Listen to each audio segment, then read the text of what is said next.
In this video, we're going to start section 1.2 from the calculus book, and this section covers linear models and rates of change. This is not going to be any calculus, just a review of slope and the idea of slope as a rate of change.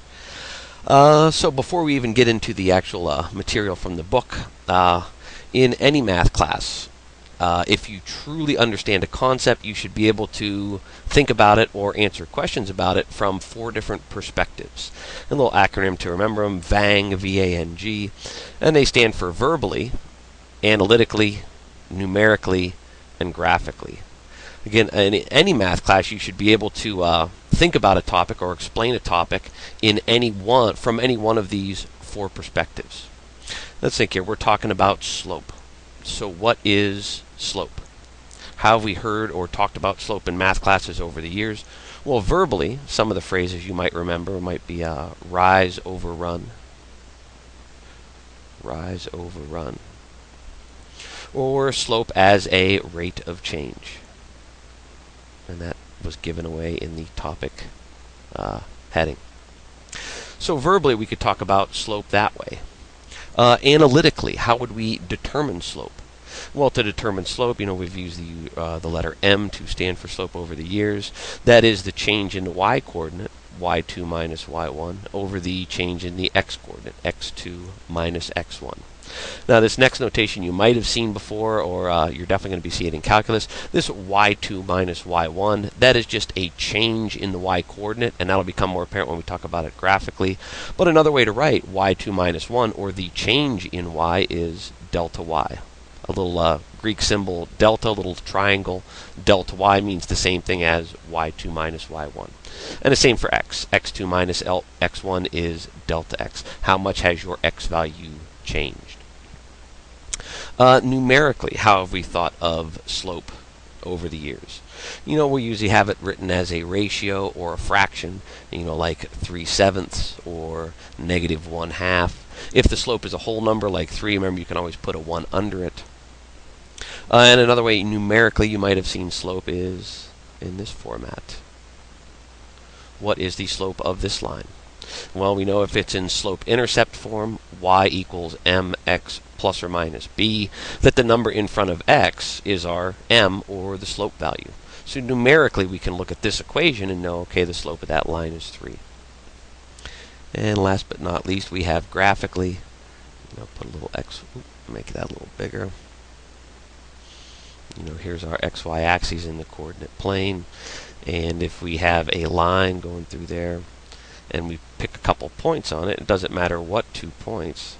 We'll call this here x1, and it has a given y output of y1. This would be x2, and we'd trace that over to the y-axis and get y2. So here, let's tie together the analytically and the graphical part of this. Our numerator up here is y2 minus y1. Well, here's y2. If we subtract y1, we get this distance. That's our delta y. And our denominator, x2 minus x1. Well, here's x2, here's x1. If we subtract those, we just get the distance between them, and that's our delta x. And then we make that into the ratio, delta y over delta x.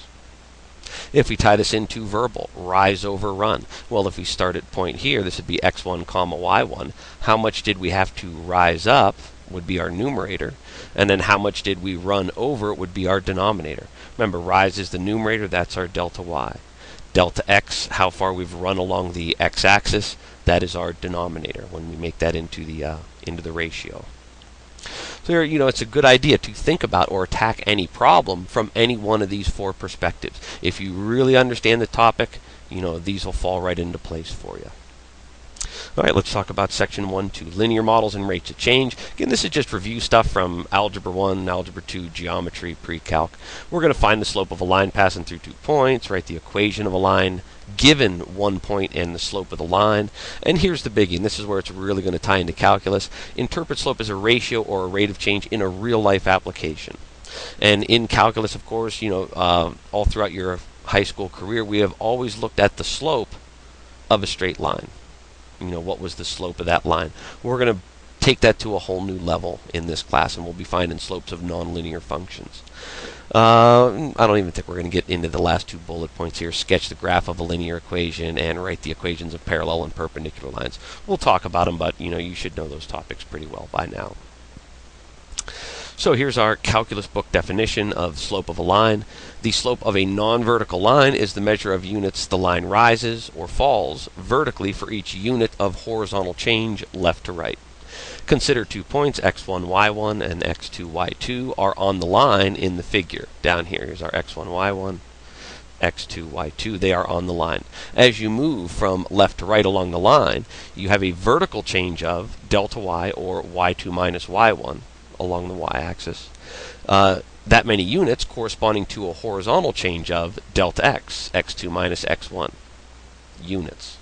And here they say delta is the Greek uppercase letter delta, and the symbols delta y and delta x are red, delta y and delta x. And here's our definition of the slope of a line. The slope m of a non-vertical line passing through these 2 points is delta y over delta x, or y2 minus y1 over x2 minus x1, as long as x1 and x2 are not equal. Because if we subtract them and they are equal, we'll get 0, and we can't divide by 0. That would have a non-defined slope. Slope is not defined for vertical lines. And let's think about that graphically. If we have our line looks like this, and we pick any 2 points on it, this point here is going to have an x value of x sub 1, and the one straight above it is going to have that exact same x value. When we subtract them, we get a divide by 0, which is undefined. So that's our vertical line. Point slope equation, very, very useful. An equation of a line with the slope m passing through the point x1 comma y1 is given by, and here we have y minus y sub 1, so we'd plug a number in for that, the point that we were given, equals m. M is our slope, and if we were given that slope, we'd put it in right there. And then we have x minus x sub 1. So we plug the points we were given and the slope in there, and we can find the equation of that line. And we usually write those equations in slope-intercept form. So here, example 1, find the equation of a line. Find the equation of a line that has a slope of 3 and passes through this point. These type of problems are going to pop up all throughout the year in this class. So, we really got to get a handle on these early. And sometimes they will give you the slope on a silver platter. Here they handed it to you and said the slope of this line is 3, and here's a point that goes through it. Write the equation. As we get further and further into this class, we'll be looking for the equation of tangent lines to curves, and we're going to have to find the slope on our own, and we're still usually going to be given a point, or a way very easily to find a point on that line. So I'm just going to copy the point slope equation here. Y minus y1 equals m times the quantity x minus x1. And now we plug in the stuff that we were given. We were given the slope of 3. That's our m. Our x coordinate was 1. So here in the parentheses we're going to have x minus 1. And on the other side of the equals, we have our y minus, our given y1 coordinate. Here it's negative 2. Now remember, the formula is always a minus. So if we're minusing a negative 2, we're going to have to remember to cancel those negatives. Those are going to turn into a positive. So on the left here, we have y plus 2. That's equal to, distribute the 3. 3 times x is 3x. 3 times minus 1 is minus 3.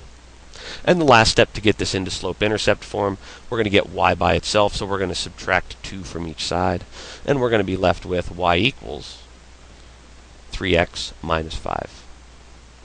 And there's what we were trying to find, the equation of a line that has this slope, and we know that slope is right there in front of the x, and it passes through the point 1, 2. If I plug in 1 for x and negative 2 for y, that should come out to be a true math equation.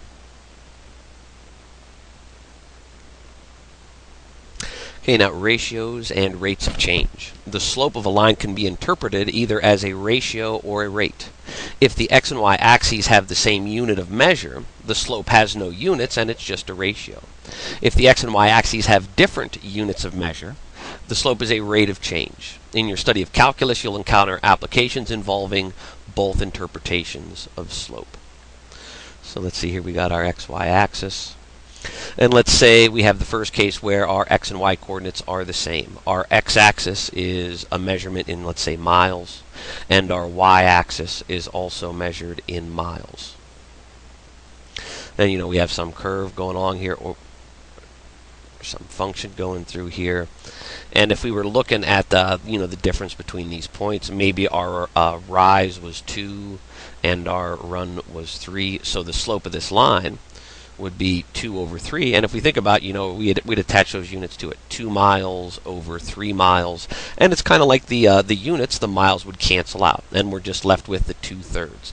That's just a ratio, a comparison of two numbers. And because those units were the same, they sort of canceled out. Let me see if I can do this. But let's say our units are different. Let's get rid of the miles here and here. And let's say we had, down here's time. Let's say we measure this in hours. And we'll keep the y-axis in miles. So here, our rise was 2. So our rise was 2 miles. And our run, let's just say it was 1 hour. 1 hour. And then if we look at this as a comparison, we can divide the 2 by 1 and have 2. And then here, miles per hour. Miles per hour. So when the units are different, it's a rate of change. How fast does the y variable change when the x variable change, 1 unit or 2 units? How are they related? It's by that rate of change. Example 2, we're just going to talk about population growth and engineering designs. Here it says the population of Colorado was 3,827,000 in 1995, and then 4.665 million in 2005. So 10-year gap there, and the population jumped up quite a bit. Over this 10-year period, the average rate of change for the population was, the rate of change was going to be the change in the population over the change in the number of years. So we subtract the population numbers in the numerator, subtract the years in the denominator, and when you divide that out, you get 83,800 people per year. If Colorado's population continues to increase at the same rate for the next 10 years, it will have a 2015 population of 5.503 million. And those numbers come right from the Census Bureau. If we graphed that, if we graphed the true population, and we were looking from 95 to 2005, to 05, what would the graph of that population look like? Well, it'd probably have, let's put in our beginning and ending points. In 95, this is our 3.82 million. In 05, this would be our 4.665 million. So here we know our starting and our end points from the census data. If we actually graphed the true population in between, there'd probably be little spikes and little peaks and little valleys as people moved in and out. But what we did here was found an average rate of change. We picked the starting and the end points. We sort of drew that line through it. We found the rise and the run of the overall period, which was our average per year. But that average per year is going to look pretty different from the true data of that graph. So let's see what's going on here in Part B. In tournament water ski jumping, the ramp rises to a height of 6 feet on a raft that is 21 feet long, as shown in the figure. The slope of the ski ramp is the ratio of the height to the length of its base, the rise and the run. So if we wanted to find the slope of that ramp, it'd be rise over run. And we know at the end it rises up 6 feet, and the length of it, or the run of it, is 21 feet. So we get our ratio, 621, the feet will cancel, and we can reduce that down to 2/7. In this case, note that the slope is a ratio, and it has no units. Now, what goes on here with parallel and perpendicular lines? I know we covered this in Algebra 2, and you should have really got it in geometry. The slope of a line is a convenient tool for determining whether two lines are parallel or perpendicular. Specifically, non-vertical lines with the same slope are parallel, and those non-vertical lines whose slopes are negative reciprocals are perpendicular. And back to slope-intercept form, if I have y equals 2x plus 3 and y equals 2x minus 7, if you just concentrate on the slopes, the m values are the number in front of that x, you see the slopes are both 2. That means if you graph them, they're going to have the same slope, the same rise and run, so they're going to be parallel, and they're never going to cross. But instead of this second equation, y equals negatives, if I have this here and I think about it as a positive 2 over 1, if I flip that over and make it a negative 1 over 2, now these slopes are negative reciprocals, and if I graph the lines, they would turn out to be perpendicular. Where they did cross, they would do so at a 90-degree angle. And that's summed up here in the parallel and perpendicular lines box. If the lines are parallel, the slopes are equal. If the slopes are negative reciprocals, if you flip one slope over and negate it, you're going to have perpendicular lines. I believe, yes, and this leads to a technology pitfall. Throughout the year, we're going to be using those TI-89 graphing calculators in this class a lot. They are useful on most parts of the AP test, but there are pitfalls, and I specifically like to point those out throughout the course of the year. Watch out for these pitfalls. Those calculators are very useful tools, but if you don't know everything about them, or at least enough, they can be dangerous. So the slope of a line will appear distorted if you use different tick mark spacing on your x and y axes on the calculator. For instance, the graphing calculator screens in the two figures below show lines given by these equations: y equals 2x and y equals a negative half x plus 3. Because the lines have slopes that are negative reciprocals, we know that they have to be perpendicular. In the figure down here on the left, the lines don't appear perpendicular at all because the spacing on the x and y axes are not equal. Here, if we look at any one of these angles, these definitely, just by eyeball, do not look like right angles at all.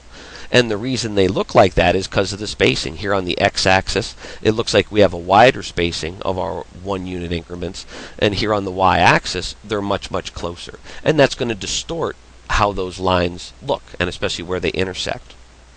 In the one on the right, we have the tick mark spacing on the x and y axes are identical.